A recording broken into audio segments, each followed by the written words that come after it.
And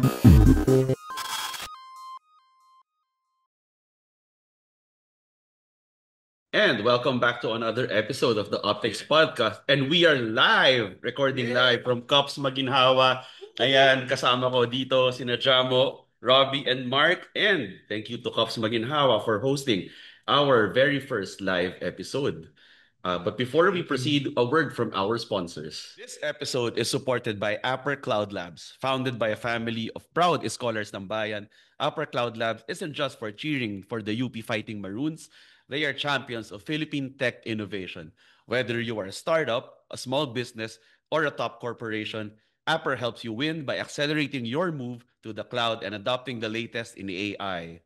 As experts in Amazon Web Services and Google Cloud Platform, they are the teammates you need to fast track your digital transformation. From the core to the cloud, support excellence. Visit apper.cloud to learn more. That's apper.cloud. Upper Cloud Labs. And ayan, maraming salamat sa ating sponsors for today, no? And pag-uusapan natin ngayon, bibigyan natin ng grade ang bawat teams in the UAAP, no, during the elimination round. So, kukumustahin natin isa-isa. We'll start from the eighth placer until dun sa final four for now. Since may placing naman yung Elims, no, we'll use the Elims placing. Of course, pwedeng mag-iba yan after the final four and the finals. But for now, we will use the elimination round placings, which means that NU will be our number one sa countdown na ito. So, let's begin, guys. We'll use the same grading system na ginamit natin doon sa grade the off-season episode natin. You can check it out if you want to. You can look back to see kung paano ba sila nag-progress, no, from then until now. So, let's start with the UE Red Warriors, guys. Nakita ko yung mukha ninyo. Kumusta ang UE Red Warriors from your perspective? Forgettable. To say the Ano least. ba? Nakakaloka. In all honesty, the Red Warriors had a lot of opportunities this season actually to get at least a single win. Some misfortune and mishaps, obviously, with certain suspensions, both coaches and players. But then, some of those games that they played are actually winnable. Totoo. And I feel like yung cohesiveness nila sa loob ang naging problem din nila, and to a certain degree adjustments also. Um, Disappointing. I mean, a 0-14 season is, alam mo, no excuses. It's disappointing. We know the feeling. Yeah. We never really predicted them, di ba, to be anywhere in the top of the rankings. Yeah. We actually somewhat predicted them, pero 0-14. So, That game, for example, versus Ateneo also, that was a winnable game. Laki na lamang nila. And klinopak sila specifically. So, medyo, that game, I think dun yata yung nagkaroon ng away si Abate at saka si Momoe in the end. And I'm not sure ha, baka chismis lang ito. Alam ko si Abate ended his season early just because he had some injuries. Pero partly, baka naman dialogue away din sila ni Momoe. Chismis lang yan. Hindi naman hindi natin alam. Pero very disappointing. That the time na bumalik si Welo, si Abate naman ang nawala. Kasi he ended his season early. So, they had, alam mo yun, morally, durug na sila at the end of the season. So, totoo. I would say next season, rebuilding, hopefully they hold on tight to Momoe Totoo. and find another leader. Maybe Welo? I don't know. Hopefully they'll be able to find a way. May playing years pa ba si Welo? Parang Ano pa yata? paano pa yan eh. Parang Okay. 1 or 2, ganun. Do you think Gavina will hold on to his position? Well, his contract expires at the end of the season. A 1-year contract lang yun. I think there is reason to believe na baka palitan siya based on the results this season if impatient ang UE. But on the other hand, I think they were due for a reset, and I think it's unfair to judge Gavina based on one season kasi he only dealt with the cards he was handed eh. So maybe a full off season of recruitment can do wonders for him. Alam natin may connections siya sa Phil-Am Nation Select, no? So baka may mahugot siya from the States. I think Alay natin. undeserved yung suspensions to Gavina and Lingo-Lingo in terms of the length. That's just my personal opinion. And Lingo-Lingo maybe could have served 1 or 2 games less. And it might have made a difference in some of those games, no? Kasi yun yata yung close games nila, no, na natalo sila. Yeah. But in hindsight, nangyari na yung nangyari. Wala naman tayo doon sa what if universe na yun. No? So, hopefully, Chris Gavina can show what a full off season can do as head coach of the UE Red Warriors. Baka pagpalain sila next season and maybe they can get to keep some of their guys. And, ayun. Ako, I'm really hoping for a leader to step up from Oh, yeah. the ranks. Kasi yung mga games na ginto na pero naging bato, ano yun Dami, no? it's a matter of leadership. Okay sana si Abate, pero unfortunately na nag-end yung season niya with injuries.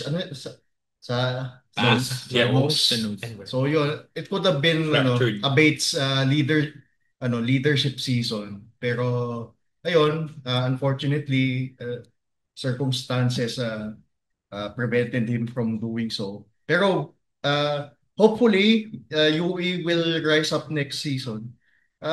'Di ba pag may mga promising na mga bata, most likely there will be someone from those players na mag-step up. Ano grade nyo? Grade? 3. 3. 3 if only. Grabe, hindi ko willing ibagsak sila kasi to be fair to them, they were not given much to begin with. Coming from last season. Although, sige, sabihin na natin na they almost made the Final Four. In my opinion, nag-overachieve lang talaga sila. They weren't supposed to be in that position.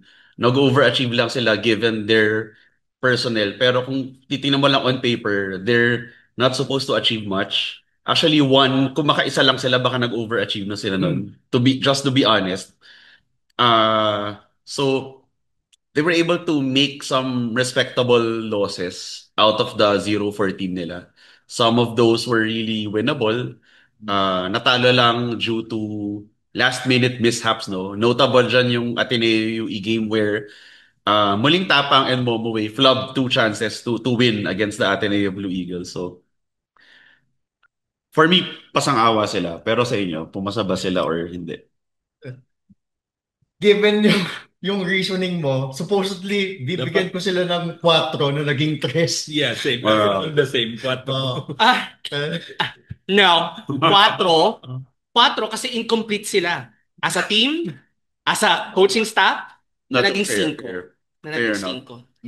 No team is, alam mo yon, striving to get 0-14 at the end of the season. Yeah.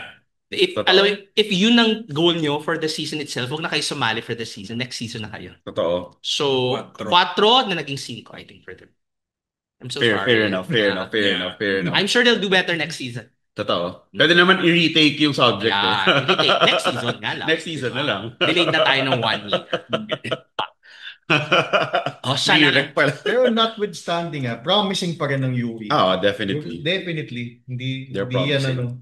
Let's just allow them to show that promise. Yeah, they have a lot of young talent din naman na very promising. Like, totoo. Sina Muling Tapang. And then, too late na lang siguro na in-expose sila, lalo na nung second. Totoo. Nung kinakalmot na sila. Anyway, ayan, move na tayo to our next team, no? Up next, we have the Adamson Falcons. They have a 6-8 record. That's pretty high for a 7th placer. And in fact, they were in contention until the second to the last. 6-8 sila. Yes, 6-8 sila. So, that's very high for a 7th placer. And it speaks to the fact na very equal or may malakas yung parity ng UAAP this season. No? Because for a 6-8 team to fall into 7th place, it means they were really close to making the magic, to making the Final Four. They were close to the magic number of 7. And in fact, they were in the running for the Final Four up until the second to the last game of the season. Yung game nila against not the Ateneo Blue Eagles, the one before that. I think UST. It was against LaSalle, UST. Ateneo. Against Ateneo. So, it really came down to that one last game for them, to be eliminated. So, kumusta? Anong tingin natin sa season nila? I would put the result of Adamson, very, very close also, somewhat to the result of Ateneo and FEU. Hindi sila nagkakalayo into this one. Remember, that last game day that we had, the UST versus FEU and LaSalle versus Ateneo was moved. So, psychologically, or at least order of results, dapat huli talaga tong Adamson game na to. So, meaning, potentially, hindi pa sila na naglag on the last game day. Kung nalaro na yung game much earlier ng Ateneo, LaSalle, at saka ng UST FEU. Ay, totoo. So, from a viewership standpoint, mas mukha lang na unang nalaglag ang Adamson kasi na-move nga yung UST FEU at saka LaSalle versus Ateneo. So, off-season wise, they had a very good preparation for this one. Unfortunately, obviously, they were dealt the cards that they were given. It was a very competitive match versus Ateneo at the very end. But during the season, I think some players were on and off, namely their team captain, Montebon. So, on and off. Yeah. No? Init lamig. So, those are things na kailangan natin maging more consistent. No? Next season, they would need to prepare a little bit more kasi they lost Manzano, the Ronzoni brothers also. So those are positions that they would need to fill up. And as we mentioned before, no, I feel like they really need some support also from their community kasi they are a very, very strong team as it is, a very, very strong unit. They have a very, very good coach with Racela. But then, alam mo yun, siguro those additional trainings, additional, alam mo yun, support staff also would push them specifically to make it, diba? Kasi they always are in contention for the Final Four, surprisingly, diba? Despite them being, for example, pulled down by any predictors or rankers at the beginning of the season. So, it was a very, very tough season for them. There were a lot of competitive.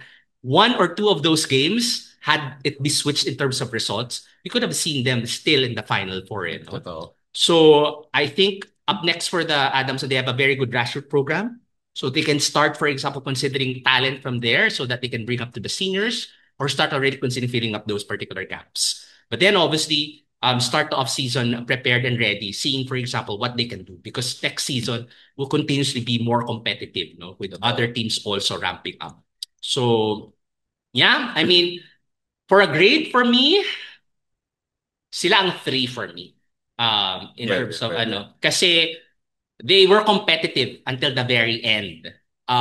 Despite them perhaps not being viewed as a true championship team, they still pushed, diba? And made it very, very interesting. They had the win against us at the beginning of the season. Off-season champions yan. Multiple times. That's it. But and one storyline, obviously, that is very, very good for this one is UPIS alumnus si Realen Torres. No? I mean, his breakout game, despite being sat out last season, coming back this season really, really strong and proving to be one of the leaders, scoring leaders also for the Adamson. So they got a very good talent and a steady talent, and I hope obviously he continues to perform well. Alam mo yun, we cannot be too sad if it's a Realen Torres actually performing well in the Adamson scoring Falcons. Huwag mo lang galingan masyado sa games against Wag lang against UP. Wag lang against UP. Yeah, I agree with the grade na Tres, no? Despite them not having any foreign training, diba? Sila lang yung team na walang walang trip abroad. They still perform well, ending up with 6-8. So, yeah. Okay, naisalba pa rin nila yung season nila despite falling short sa Final Four hopes. And ayan. Yep. To be fair to Adamson, yung floor racer kasi nila is Nash Racela yung coaching niya. So, even with their offensive struggles, which has been their theme ever since si Nash Racela yung naging coach nila, no? They still managed to win games, no? Didikit sila, and then they will pull the rug in the end, no? Yun ang MO ng Adamson, eh. They're gonna make it an ugly game and then pull the rug from you in the end. Sometimes it works. Usually against UST, no? But a lot of times rin, it doesn't. And then the offensive struggles show up. Like Nash Racela said, ito yung deepest team niya that he's handled so far in Adamson, but this is also the most inexperienced. And in a lot of ways, it showed kasi ang lalim na lineup niya for the first time. I think nakapaglabas siya ng legit na bigs, no, off the bench when Manzano and Ojaricre are on the bench. Meron siyang kapalit na bigs who handle it well as opposed to the likes of Barasi no back then or si Magbuhos na hindi naman talaga big pero fino-force niya to play big because they lack the personnel nga. Maybe what might have pushed them over the edge this season siguro could have been an earlier Earl Medina explosion. We were really high on him nung off-season. Oo. He showed flashes of brilliance kaya lang wala siyang signature moment this season. Mm-mm. Maybe if he broke out even for just one game and turned a loss into a win, it might have spelled the difference for Adamson.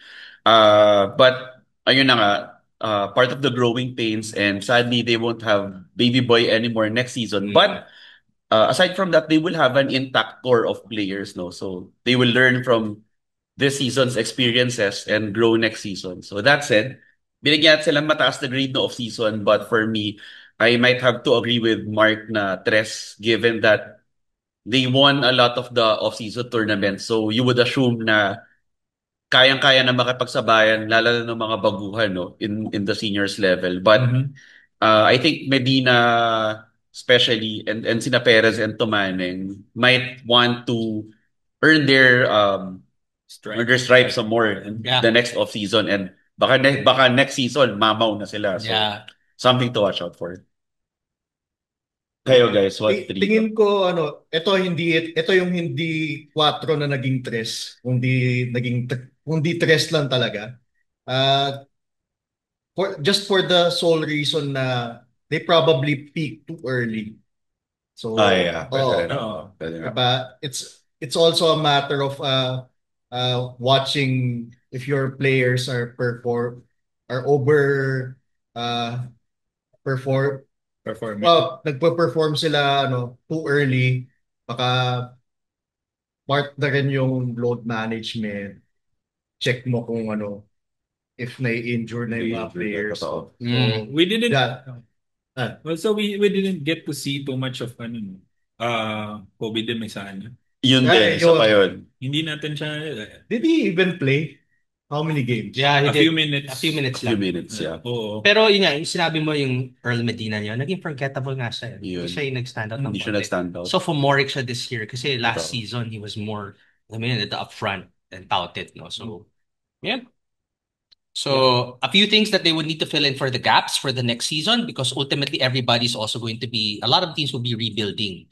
So, they need to keep up and make sure that they stay strong for next year. They still have a very, very good coach anyway, but kailangan ng support, no? Not only by the team and within the players that they would be able to bring in, but then also from their own community and support so that they can go ahead and have a very good preparation off season.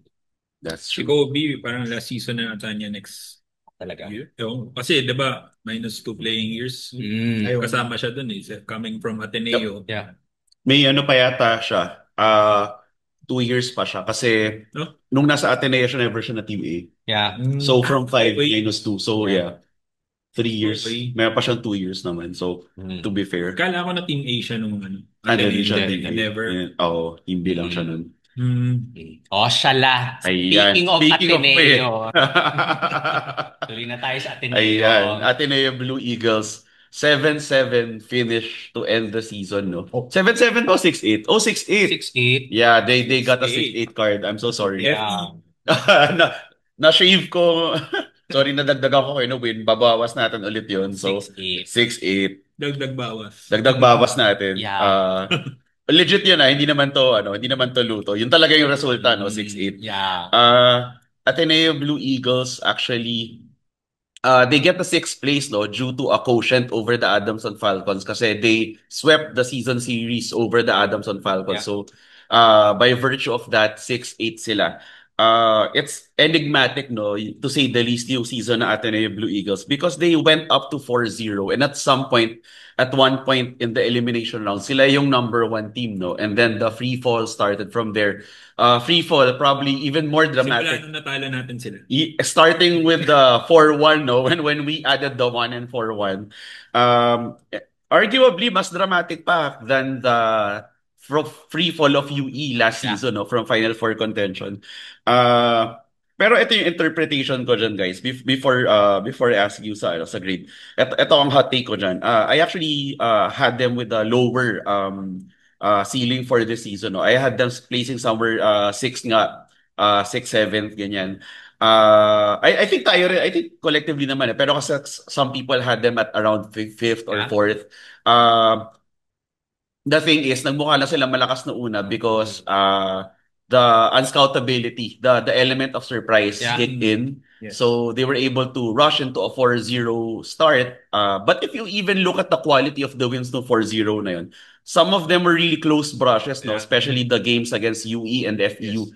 Those could have very well have been wins by the Recto schools, no, by UE and FEU. So and then the free fall started from there. They had this, they caught Lasal by surprise during their fourth win. Nagulpe de gulat nila yung Lasal, but Lasal was able to trim to single digits yung lead ng Ateneo from 33 points in the fourth quarter. I think Ateneo overachieved or not really overachieved. Parang nag-average lang siya down to the mean, no? Once the scouts kick in and yung lack of familiarity nila with the physicality of the locals. Kasi makikita mo, in the games against UP, tina-target talaga nila Raylan, nila Gani, yung one and dones nila in terms of local physicality. So, yun. Before we give them a grade, what do you think, guys? Go up. Would it have been a different season, totally different season for Ateneo kung they entered yung mga preseason games tapos where did they go for foreign travel? Spain lang, no? Would Spain. it have been Japan din. Japan. Sila. Would it have been different kung they actually became more active nung preseason? In hindsight, I don't think so. No. I think more than anything, they could have been scouted much earlier. Kasi ginulat nila tayo eh. It was effective nung 4-0 nila, no? In my mind, alam mo yon, if I were to grade them, if the grade was basis lang, is individual performance, mataas ang grade nila. The Jared Bahay, the Ladis, diba? Parang, Escobar, they did really, really well. But unfortunately, we're grading them as a team. And go. Well, what if kung preseason nababad na sa physicality yung mga 3-1 and dones? No. Medyo late din kasi pumasok yung mga one and dones eh. You cannot train that particular Philippine game in just one off season, sa totoo lang. To be fair. Mas makakapag-adjust tayo, mababasa natin sila. They could have easily not won those 4 games if we've seen them and if our teams play. Kasi iba ang physicality sa laro natin eh. And as soon as, for example, yung 4 games na yun, tinanong paano natin sila tinalo. 'Di ba? Ang laki ng lamang natin. Laki. They got red. Sila yung nagulpi de gulat nung kalaban natin sila. Kasi nakita natin sila paano sila maglaro. O, di pa, we have a better coaching staff. We have the components to play against them. O pa, after that, nakita nila how UP plays against them. Hello. So my score for the Ateneo Blue Eagles is a measly 4. Incomplete. 4 completion. Kasi in the end, alam mo yung parang they had promise. Pinaasa nila ang community nila. Ngunit kulang. No? I mean, I think in terms of expectations, and this is true naman for any team, di ba? A system and alam mo yun, a long-time built system is quite important. I mean, I have no doubt that Coach Tab can really build a good team from the ground up, even without getting those one and dones, di ba? If they had at least 2 or 3 seasons with them. And they probably would have had better results. If you look into that NU Bulldogs, di ba? I mean, they've been together for quite some time. And they've been the most consistent. And that is because they have been training for the longest time. And, I mean, sometimes kasi, for example, if you're going to just rely on talent, and yun pakiramdam ko yung nangyari sa Ateneo. Parang, they didn't have enough time to actually, play as a team together. And they weren't able to make sure that they have stronger bench. They have players in the bench na parang matagal na tinihintay. The star players lang ito. Sino to? Si Kyle Gamber ba to? Oo. Have you seen Kyle Gamber this season? Internet personality. If you Google internet personality, kailangan pala. So, next season, wala na itong mga one and dones. And pakiramdam ko si Coach Tab, wala tang intent mag-poach or... Yeah, he said na wala siyang balak mag-coach. So, star player next season, Kyle Gambler. Ayan na. Abangan nyo na. Yung mga humihingi ng galing time niya. Yung Kyle. So, he'll be carrying the league together with Bongo and Sean Puano. So, These are your feature stars. I just Jared Bahay will still be there. Yeah, and of course the project, si Kyle Ong. I think Yeah. he'll still be there, yeah. Yes. Nieto. Yeah, si LeBron Nieto pa pala. Fully healthy. So they still have components, and knowing that it's still a coach-tabbed team, they'll be very, very competitive. But the experimentation is, alam mo yun, done. They already see the results of bringing in one and dones. Do we still have enough one and dones for the next season? Tapos na ba ang ganyang klaseng mode ni Coach Tab? Tingnan natin. Diba? What will be the strategy for next season? So, I mean, good job Ateneo Blue Eagles. Kahit pa paano pin-excite natin ang community natin. But in the end, alam mo yun, nagkulang pa rin. So, even for a bit. Yeah. But at least they had a better placement compared to last season, diba? That's true. I mean, they tried something new. So, at least they tried something new and different. So, we'll see how they fare next season. Ako ang tingin ko dyan, it's a case of, parang proving Tab Baldwin wrong. Sa statement niya before na tactically immature ang Philippine coaches. So, kita-kita naman natin nakahabol sa in terms of competition yung mga other teams versus Tab Baldwin coach team, 'di ba? So, ayan. Very tama na yung 4. Totoo. Just to jump off from that point, no. Very quickly lang since it's not the topic, pero let's just do away with the narrative na yung 2017 win kasi it's being glorified na parang Tab Baldwin took a bunch of role players and won a UAAP championship with that. That's not true. That's also a disservice dun sa talent level ng teams that he had in the past. They were very good teams on paper. So tigilan na natin yung narrative na yon. You need both coaching and talent to win in the UAAP. Yes. This episode is brought to you by Upbeat Merchandise. Upbeat Merchandise is not merely apparel, it is a symbol of identity, pride, and belonging. Each item reflects the core values of the UP community: honor, excellence, and service, making it ideal for students, alumni, faculty, staff, and supporters alike. Upbeat offers a wide range of products such as premium quality shirts, jackets, lanyards, stickers, and other merchandise which allow you to showcase your UP pride both in campus and on the court. You can catch them across the UP system in their stores in UP Diliman, UP Los Baños, and UP Visayas. And you can find them online on Shopee and Lazada. By choosing Upbeat, you support not only initiatives that enrich the UP community, but also a business that is truly owned by our scholars ng bayan. Whether you wear it on campus, at work, or beyond, let your story, your journey, and your UP spirit be seen and felt. Wear your pride. Upbeat Merchandise. Yan. Let's talk about the FEU Tamaraws. No? They placed 6th. They were at a 7-7 record to end the elimination round. And I think a lot of us would agree. I haven't asked you guys yet, but I think they overachieved given the losses that they had from the previous season. And coming into this season, actually, they really didn't have a lot of hype, no, in terms of recruitment, except for Kirby Moncopa coming back from an injury and finally getting to play his first season as a college player. And what a debut for Kirby Moncopa. I think he made a lot of people forget about VJ Pre in FEU, no, very quickly. And as a matter of fact, sa statistical points ng MVP race, Kirby Moncopa was at 9th, no? And this is including the foreign student athletes, no? So, nasa number 9 siya statistically to end the season. Yeah.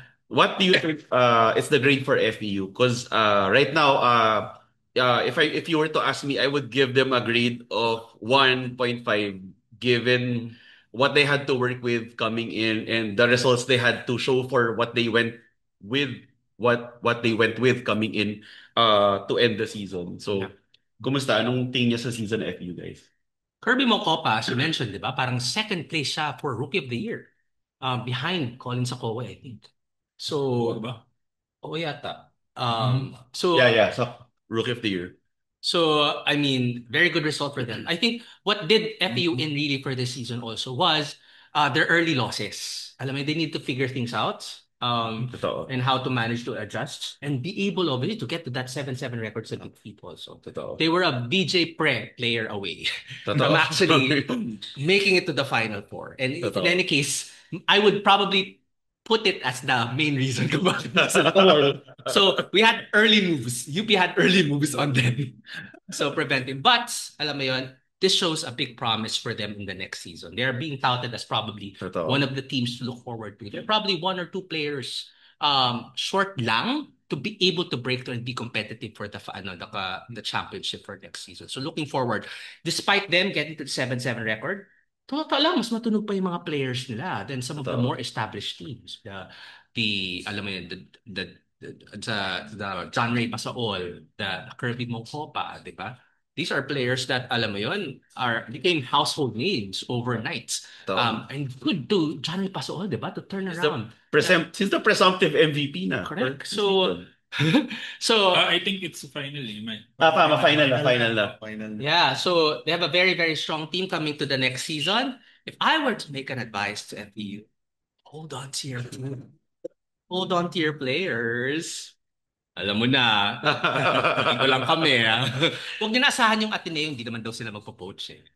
Pero kami, ingat. Sabi nga ni Sarah Geronimo, mag-ingat ka sa mga umaaligid, di ba? Ingat, di ba? Oo. But good on, ako ang grade ko sa kanila. I'll give them 2. Dos. The reason behind it is because I feel like, yes, they overachieved. But alam mo yun, and in the end, they put their season at their hands. Alam mo yun? Totoo. They won the games that they needed to win at the end. Totoo. Diba? That game versus UE, and then that game versus USP. Yes. Totoo. Diba? They won those games. And in the end, it was at the hands of LaSalle. And LaSalle took that game in their hands versus Ateneo. Diba? Kasi had Ateneo won there, FEU and Ateneo would have been a better position to get into the Final Four. Totoo. So, Dos for me, because obviously they still didn't make the Final Four despite everything, but still a very, very good result. They were not being touted, in all honesty, to be able to get into the Final Four or to the season. Actually, nilalagay nga natin sila somewhere in the 7th or 8th nung early in the preseason natin, but then they're still overachieved. So good on them. They're a team to watch out for. Sila maligas at mawalan ng player during the off-season.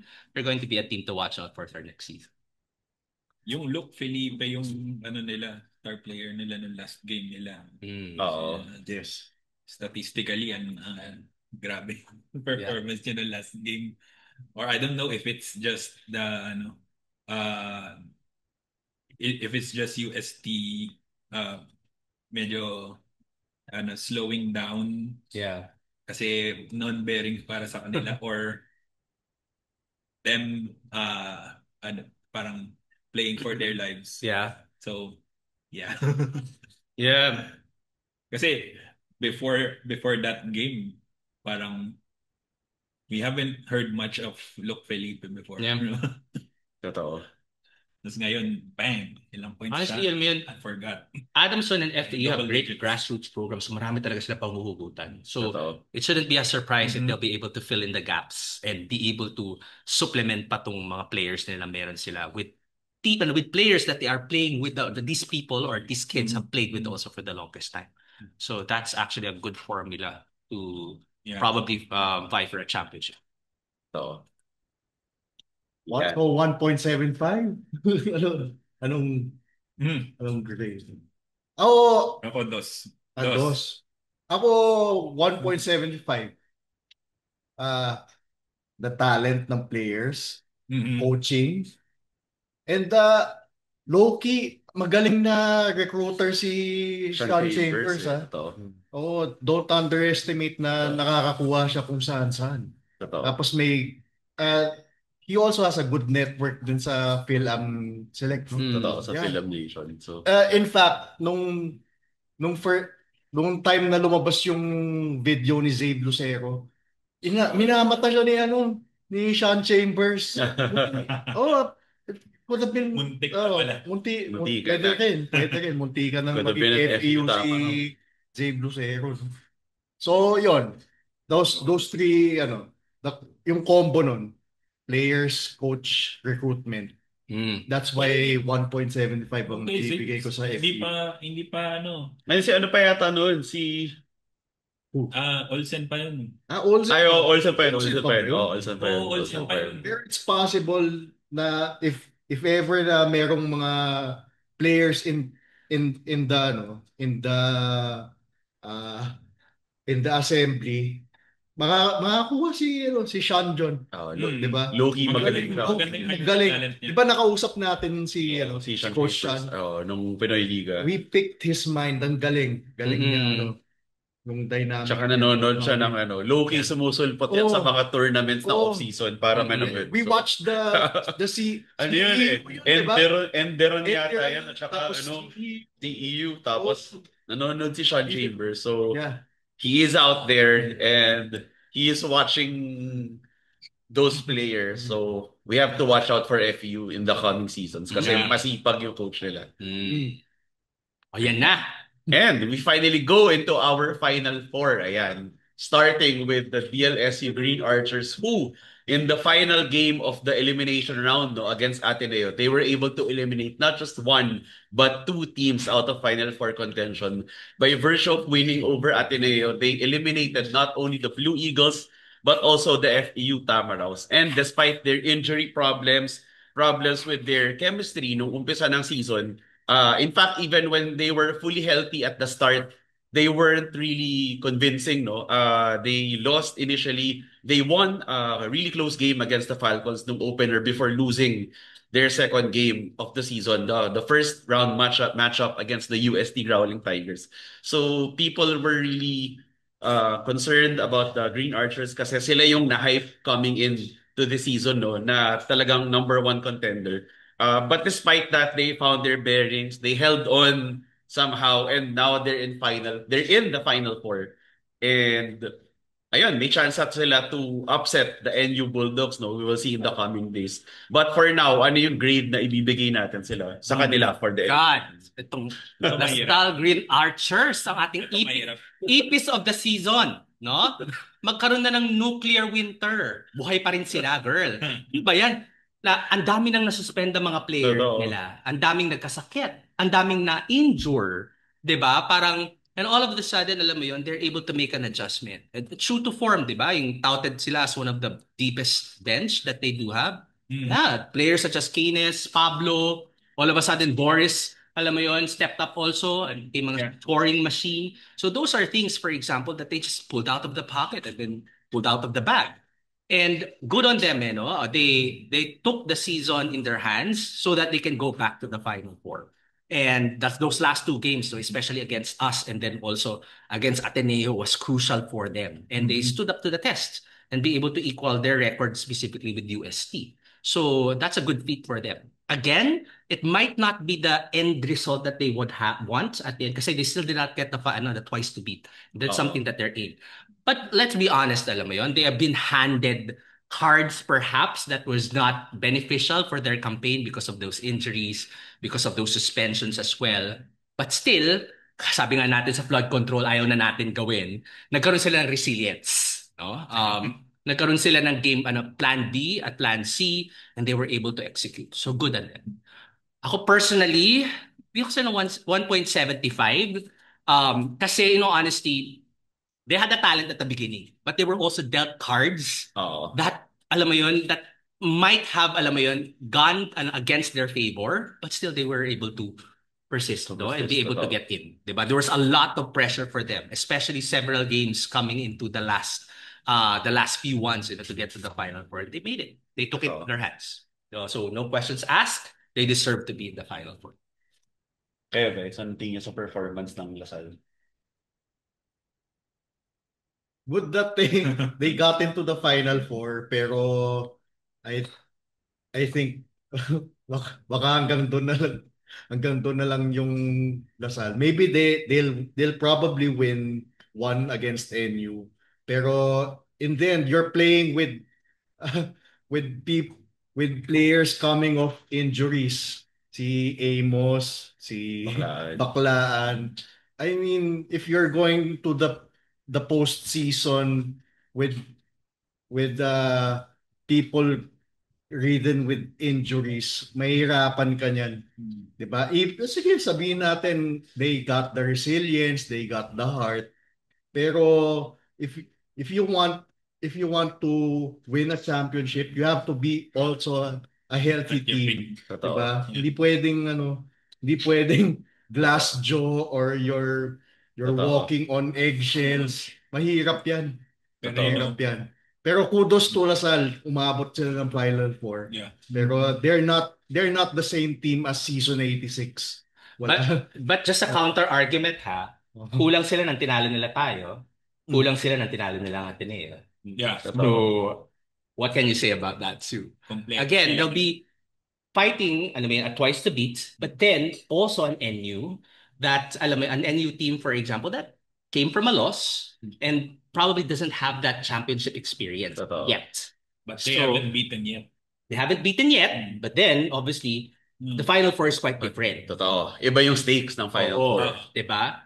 Gusto ba matalo ng NU nung UST game nila? I think it can go either way. Can go either way. Kasi pwedeng kumpleto sila, tapos they'll play, they might win. Pero it can go na kumpleto sila, pero nagulat sila kasi hindi yun yung kinasanayan nila from 2, 3, 4 games before. Totoo. Diba? Alam mo yan, They might have to be... personally, alam mo yan, parang I'm done doubting this Lasal team na.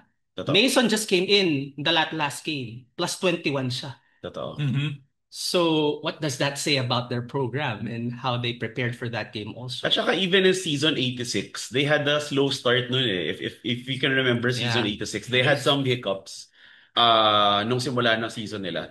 But ang counter to the counter They arguments ko swept the dyan, second round that time, diba? they swept the second round Yeah. after going like Oo. 3-4 yata no Yeah. first round, parang ganun eh. They went 3-4 no first round or something before sweeping. Ang counter argument to the counter argument ko lang dyan siguro would be that they don't have a KQ.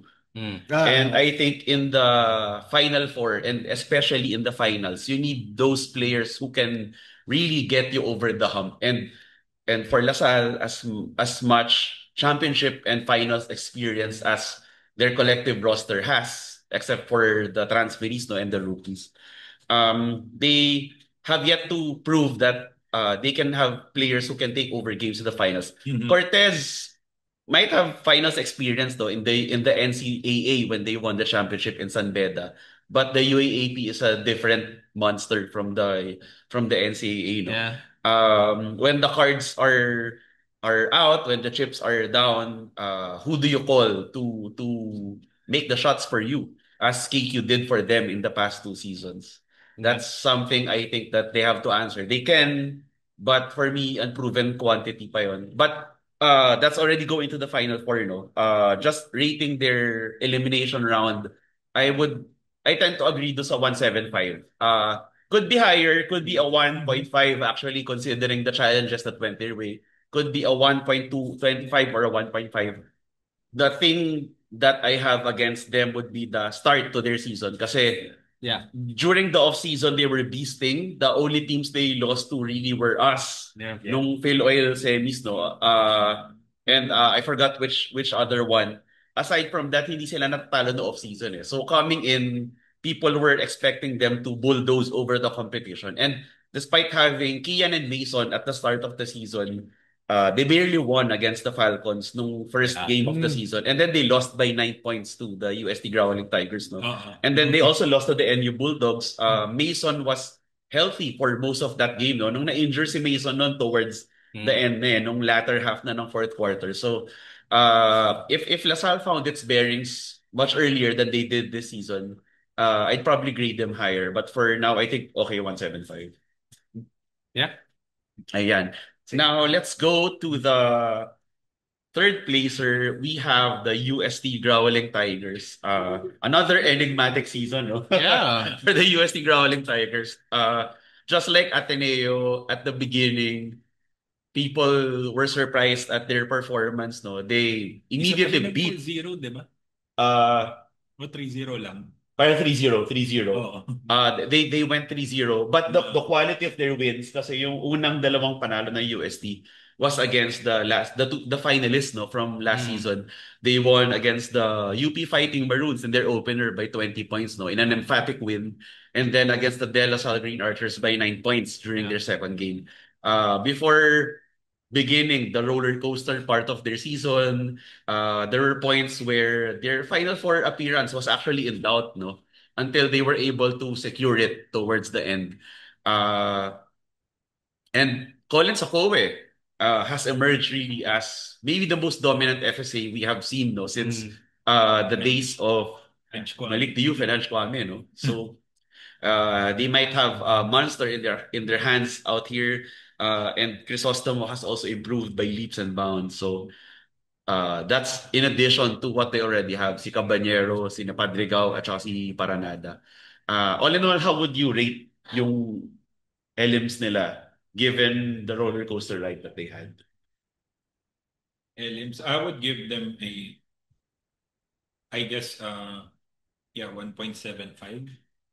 Given na ang ganda ng start nila, 3-0 sa simula, and you just can't stop Collins ako.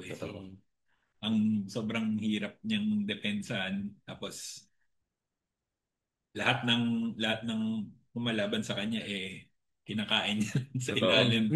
No? So how do you stop a monster like Collins? Yeah. Diba? Hindi pa rin siya nasasagot until now. Yeah. Yung win na we won against them, we barely 1 point. by 1 point. So yeah, 1.75 I think it's a good grade for them. Yeah. I agree with that one just because they had a very good start of the season and I'm sure they were aiming for twice to beat. They had, losses here and there that they also could have won. That would have easily pushed them above us perhaps also. But as the cards have been, alam mo yun, dealt, they weren't able to do it. And in all honesty, medyo questionable yung loss nila sa FEU.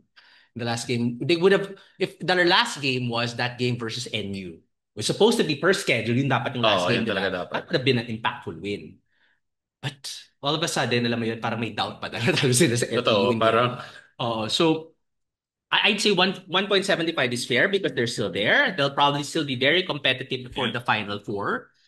But I think there are certain things that they would need obviously to focus on, especially against the matchup against us. That last loss that they had against us would have been, alam mo yun, decided here and there by several factors. Nawala si Fortsky nung tail end ng particular match na yan. Dalawang free throw. Oo, dalawang free throw. Kung nandun si Fortsky nun, they could have won easily also.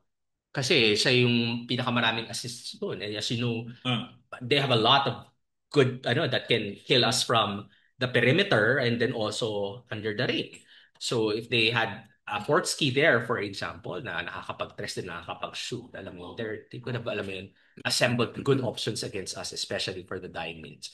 But who's to say we have a week away? I mean, one entire week to prepare for the UST Growling Tigers. More or less, alam na natin na sila yung kalaban natin since last Sunday. So it's gonna be a very good chess match, I would imagine. If I were UP, nahaharap dito sa UST Growling Tigers, kasi pag-usapan din naman natin ng UP na mamaya. Lumamang tayo na maaga. No? First quarter pa lang, 20.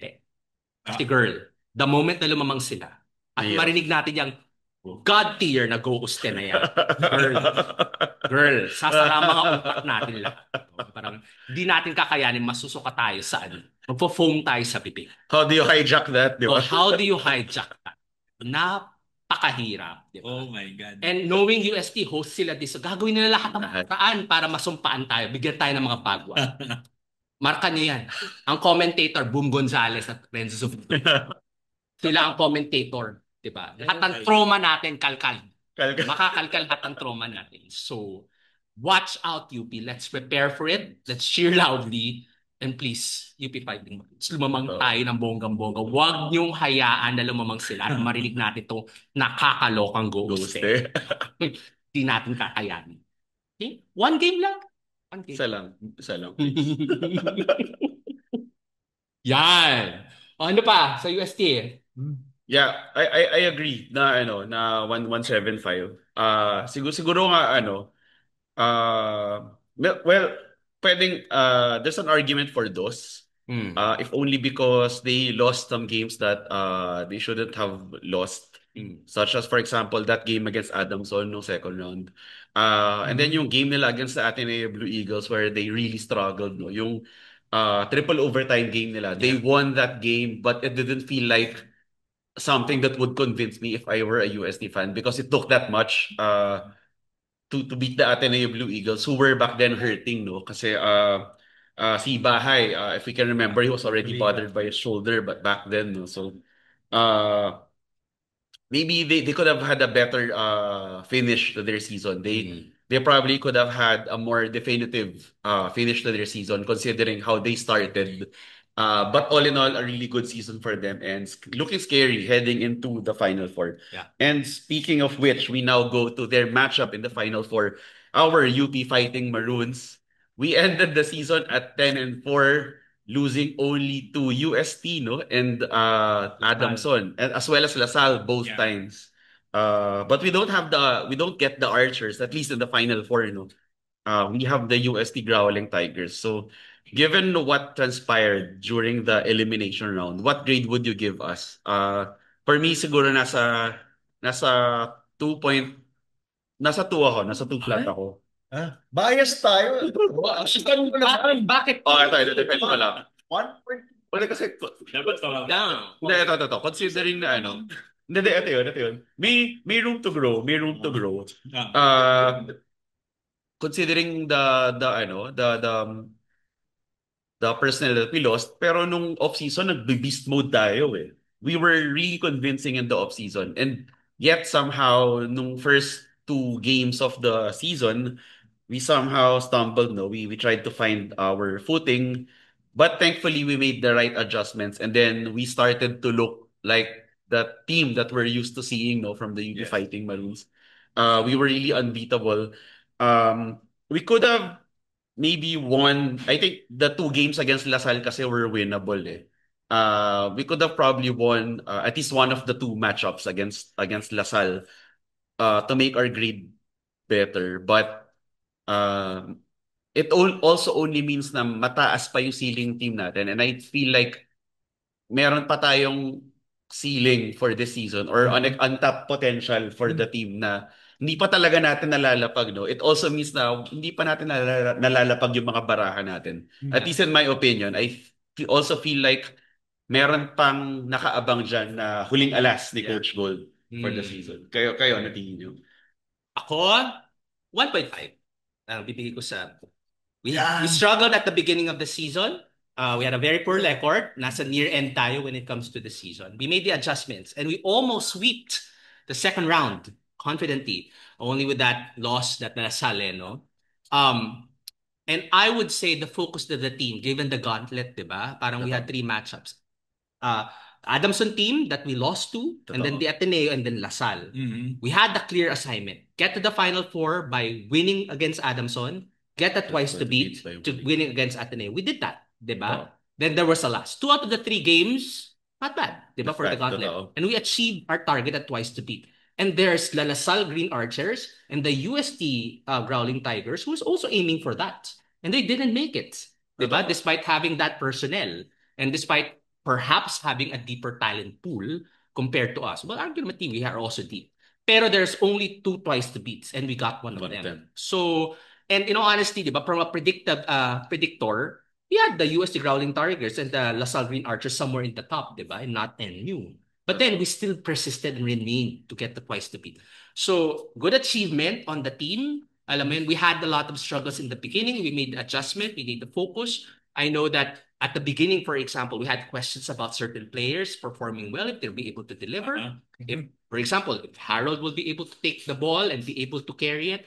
If, for example, Ray Remogat, for example, will be able to translate as a fighting Maroon. And they did prove that, diba? Jerry Abadiano as a leader as well. So those are things that we were able to see and feature in. Now, we're specifically a threat, diba? On multiple positions within the court. Totoo. Now, alam mo, that is in the final. Alam naman natin that the UP Fighting Maroons is quite different coming to the Final Four. Totoo.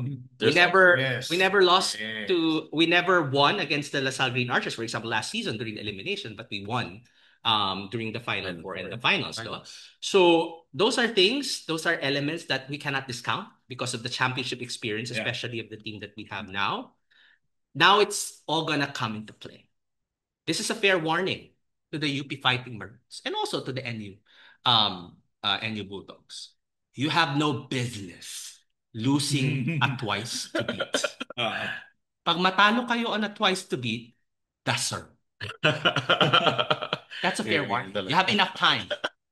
Why is no one ready? It's a psychological advantage. It's a psychological advantage. And we have a win against the UP. Kahit na kinalmot natin yun, kinalmot pa rin Panalo pa rin yun. Panalo pa rin yun. So, and I know for a fact that we also had maybe some bad decisions here and there, even during the time that we matched up against USD. And syempre, kahit mag-adjust ng USD, mag-adjust din tayo, di ba? Hindi naman pwedeng sila lang mag-adjust.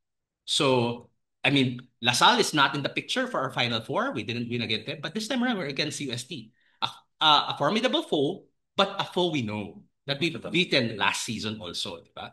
So, this should be, wag lang tayo talagang magkaroon ng trauma, remembrance. Iba naman na yung mga players natin. Ibang-ibang naman na. Dahil if history would serve us, diba? The twice to beat advantage was also eliminated or was also swiped out by the same team that we're going to be facing, USD, a few seasons ago. So wag na lang natin ulitin yun. Kalimutan na natin yun. Nasa fans naman. The players have a different mindset. So, ilan yan? 1.5? 1.5? 1.5 yung 1.5 yung... 1.5. Just because we got the twice to beat. Ahead of two other teams that were also vying for it. No? Na USD and then also LaSalle. Okay? Yeah, very good points, no? I would have given the same grade na 1.5 pero if you remember a few recordings, a few episodes ago, I said wag na wag magpapa-sweep. So I give them minus points for that. So I have to give 1.75. So kasi na-sweep ng LaSalle. At least go 1-1 yung ano ka na. So ayun lang. I agree. Robbie, Bias ba ko 1.25. Yun. Pero, guys, all of you gave very good points. So having said those things, number one, are we going into the Final Four na healthy ang buong team? Yes. That's one. And number two, are we going into the Final Four na hindi pa tayo nagpipeak in terms of performance? Heading there. Yeah. We're heading there. There. We're heading there. If those two questions were answered with a yes, then that's my basis kung bakit ang taas ng ang taas ng grade ko para sa UP. Yeah. Sige, I change my answer. Kasi minamanage din yung two things na yun. Okay. Health management ng load, management ng kung kailan magpipeak. Hindi yan tsambahan. I'm sure na it's by design. It's by design. Ang tanong dyan is, meron pa bang ipipeak? I think so. Kasi this will be a swan song for the Maroon 5. And I'm sure na from the time na nag-champion last year, hindi pinaghahandaan na yan ni na Coach Gold ng mga players. I'm sure na they won't let this go away without a Chico Briones beating. Sigurado merong ginagawa sina Chico. Okay. Ayan. Para sa ikakabuti ng kalagayan ng mga puso ng mga ating titos and titas, one game lang. One game lang. Lamang yun ha. Quarter 1, 20 lamang. Sarado. No? Sarado. Pikit na natin yung mata natin. Tambakan nyo na sa first quarter. Yes. Tapos itigil yung laro. Yes. Pag nakita niyo si Renzo Subido sa labas at si Bong Gonzales, huwag nyo mapasok. tisudin nyo, ikulong nyo sa CR. Yan ang gagawin natin, diba? If I would make a suggestion, kuha tayo ng mga noise cancelling here para doon sa ghost. My God. Lord. My God. At saka bili kayo na asin. Asinan nyo na yung venue. Asinan nyo yung venue. Asinan nyo yung venue. Pati gateway. Gateway, lahat. Lagyan nyo na asin. Sa SM Mall of Asia, lagyan nyo na asin. Totoo. Kung pwede kayo magsunog ng mga bagay na kulay yellow on the same day, Sunugin niya na. No, sunugin. Sala. Ayan. Speaking of yellow, let's go to our final yellow school, no? The blue and gold. The NU Bulldogs. They're the number one team from the elimination round. And until their last game, no, against the UST Growling Tigers, they were only beaten by one team, which is our UP Fighting Maroons. But aside from those games against UP, they looked really unstoppable. And in the games where they looked vulnerable, they were able to pull off clutch wins, especially care of their star player, the presumptive MVP, no, heading into the last few games before siya na-overtaken ni na Mike Phillips at ni John Ray Pasaol, no. They have Figueroa, who's playing a hell of a season. Dapat nasa PBA na tong taong to, but somehow he's still eligible for college and he's ready to get his championship before he moves on to the pros. So, anong grade ang ibibigay niyo sa LU? At the outset, considering kung paano natin sila na-obserbahan nung off-season, no? Kasi sila yung pinakamadalas natin nakakalaban. Considering the observations na binigay natin sa kanila nung off-season and how they performed during this season, willing ako bigyan sila actually ng 1-2-5. Uno. Ayun, he did one better, Uno. We thought na wala na silang igagaling pa, but apparently meron, no? Aside from Figueroa showing a more complete, a more rounded offensive skill bag, nandiyan pa sina Francisco, si Parks, who has emerged amazingly as a very good three-point specialist and defensive player. Palasielo is a low post operator. And even si Padrones, no, yung one-hander niya na sobrang effective na nakakainis pero pupasok palagi. Yeah. So, yeah, I agree. Uno. The reason behind that is because this season was very competitive. I mean, all of the other teams has a lot of drama. No? Losing here, having injuries there, having suspensions here and there, whatever, diba? Any reasons, disappointments on their fan base, whatever. But NU just played their game and became very, very consistent. And clearly, they're, alam mo yun, neck, head, and shoulders above the other teams this season. And they truly deserve it. Because they played as a team, they were very, very consistent. No drama, just winning games. And in the end, they got the top spot. They got the twice to beat. They deserve to be there. Sino yung last, nila? Ang kalaban nila? UST. UST, when they lost. Ako, I would have given them 1-2-5. Pero again, may minus points na ako. I don't think they finished strong on that last game. There's no way you're sitting out your best player in the fourth quarter na who's running also for MVP. Na parang I think they really tanked that game. So minus 0.25 ako ulit. Okay. So 1-5. Ako 1-2-5 kasi kung hindi 1-1 yung UP, bias ako eh. So sabay na lang silang 1-2-5. Well, kung alam nyo, kung merong coach of the year yung UAAP, it would be Jeff Napa. For now. For now. Tingin ko he played his cards right. He knows his players. Kaya laging meron siyang mga pangontra sa mga team, maliban na lang sa UP. Di ba? Kung si Coach Gold magaling mag-adjustments. Nakikita natin yung how Jeff Napa has adjusted for every team. Sila rin yung one of the few teams na unang nakapag-counter kay Tina Collins Akowe. Totoo. So I give them 1-2-5 for the reason na kaya nilang mag-adjust against any team. Magaling. Now. Except UP.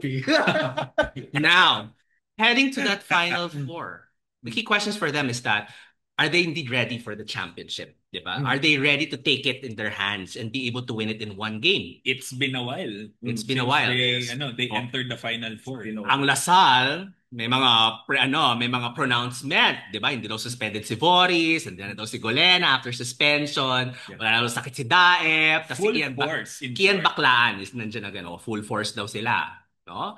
So the question is specifically is NU ready to take care of business? Again, as I mentioned earlier, NU and UP has no business losing the twice to beat. Something, for example, that is really truly, alam mo yun, persistent this season is that we have very, very competitive teams. But for example, the consistency would really need to be able to, alam mo yun, to carry through until the very, very end.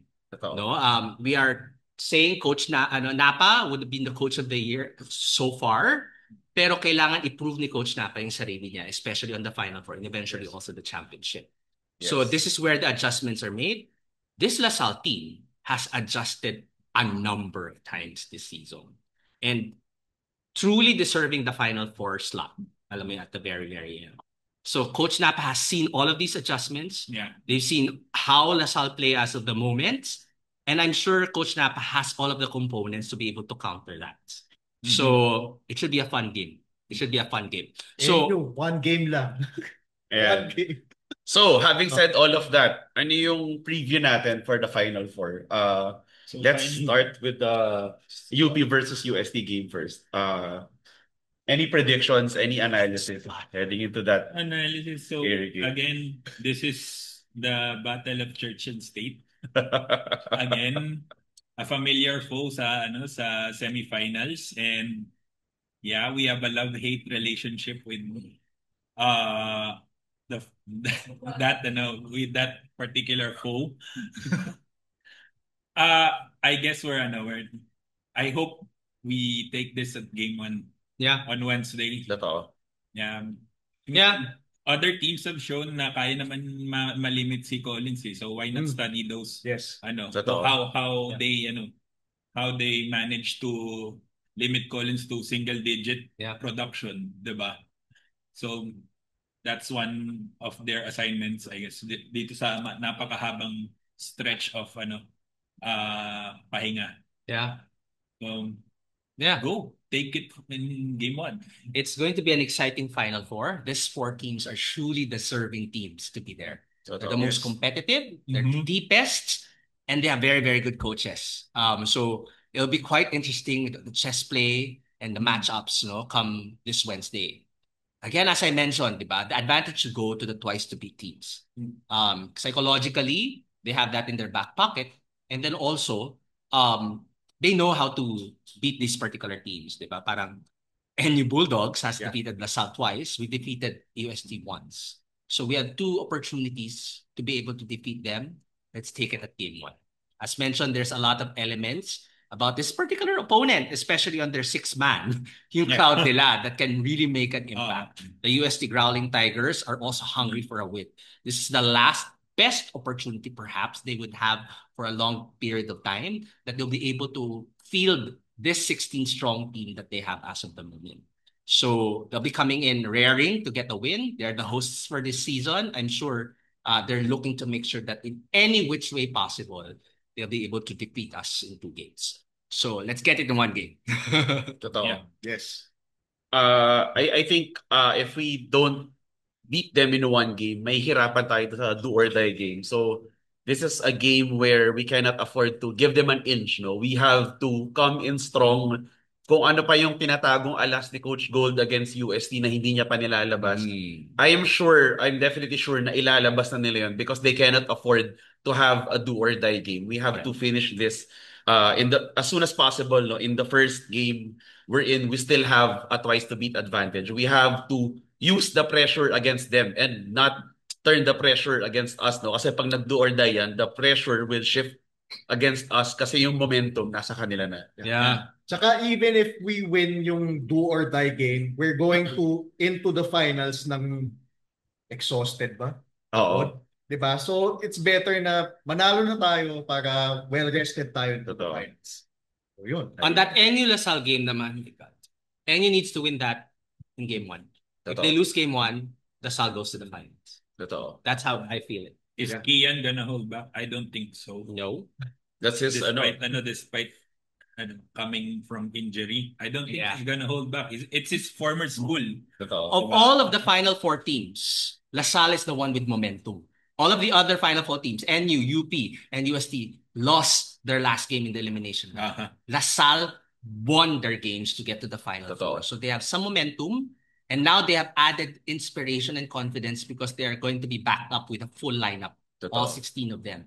So they will have components and elements to be able to be fielding against the NU Bulldogs, di ba? NU should come there with confidence, obviously, because they defeated this team twice. And they know, at least their players know, no, that they can go ahead and, level up and play to the level of the playing field also. That's true. So they would really, really need to close this out in one game.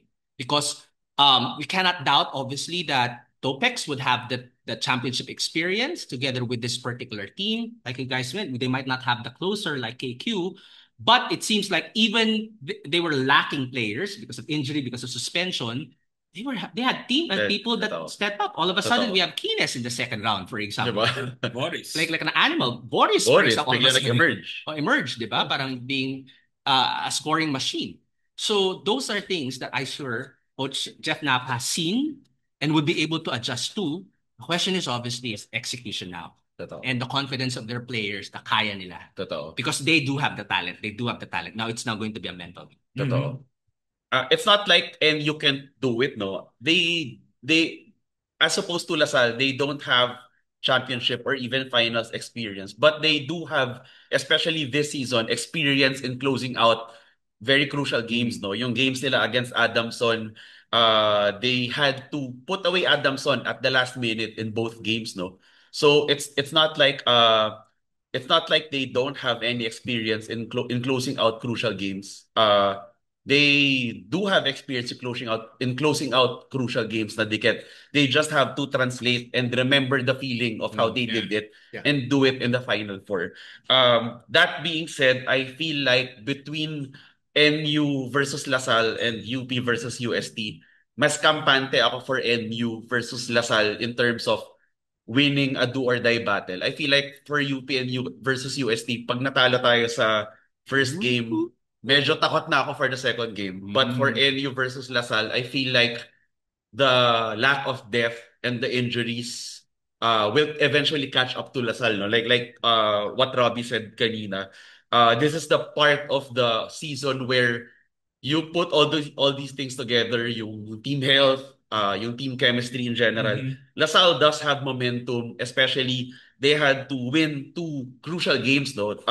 Unlike the other three teams, LaSalle until the very end needed to win just to make it to the Final Four. So definitely yung adrenaline rush nila nandun pa. But that being said, NU is rested. They are coming in complete and healthy, and they do have experience beating LaSalle, including their first round win wherein LaSalle was still healthy. Mason and Kian played in that game specifically. In fact, sila pa nga yung involved dun sa play involving Jello Santiago, di ba? Nung first game na yun, it was a Mason and Kian pick and roll, no? So, that being said, I just feel like NU still has a bit more of a chance kung sakali mang mag-do or die as opposed to us lang. Jello Santiago is also coming back. Yes, yun pa. Jello Santiago will also be coming back. So, NU's complete. Oh my God. NU's complete. LSU is complete. So heavyweight match. Last na. Oh my God. As it is, we're already anticipating na kalmutan ng mga games this Wednesday. As it is, kalmutan na rin ng tickets. So, iniisip na nga namin magkaroon ng viewing party siguro regarding this one. These two games specifically will be a very, very good set of matches. It's going to be a chess game between the coaches. And I'm sure, alam mo yun, there's a lot of motivation for all of these communities to be able to win. NU, for example, never being in the finals despite this team, for example, being together for the last 5 years. The UP Fighting Maroons are Maroon 5, graduating, looking to get that back-to-back. LaSalle Green Archers fielding in a very talented pool of teams. And they lost a few of them through injuries and then they are now surging back. So they really want, obviously, to prove themselves. And obviously, it's UST, Rowling Tigers, being the host. And the last best chance, perhaps, that they would be able to get to the championship. There's a lot of storyline behind these particular games. We're all looking forward for it to be decided. Magpapagupit kaya si Steve Nash by the end of the season. Tingnan mo. Also, again, if UP meets NU at sa finals, no? My God. Ang gandang storyline din yun. It will come full circle for for our Maroon 5 Yes. and Steve Nash. And Okay. Ayan. It's a lot. We'd like to again thank our venue partner today, ang Cups Diliman here in Maginhawa. Bisitahin natin sila. For example, naghanap tayo ng kape or a quiet space in order to do your work or studies. Also, update merchandise a little, ha? Yeah. Wear your pride. Your pride. Oh, Yes. God. And see you at the game this Wednesday. Game 1 of the Final Four game. UP versus UST and LaSalle versus NU Bulldogs. Who will prevail? Will we finish UST in game 1? Sana. Sana. Let's go. We'll For our sake. Kunin na natin yan. Diba? Huwag na pa kami Oo nga, kapapahin. naman, ha? Siguro naman. This is the Outtakes Podcast. Please remember to like and subscribe and follow us in everything that in everywhere that you're able to And follow. again, shout out to Upper Cloud Labs. Yeah, Upper Cloud Labs. And congratulations again to the Gilas team and especially QMB on his debut. 10 assists and 6 points, diba? Not so bad. So he's looking to be a great addition to the Gilas team that we have. Looking forward to our next game with Guam. Yep. Guam naman. Yeah. So yun na, team. Yan, tama na ang analysis at umpisa na ng boxing, umpisa na ng kalmutan. Yeah. Ayan. Until next episode, UP Fight! UP Fight!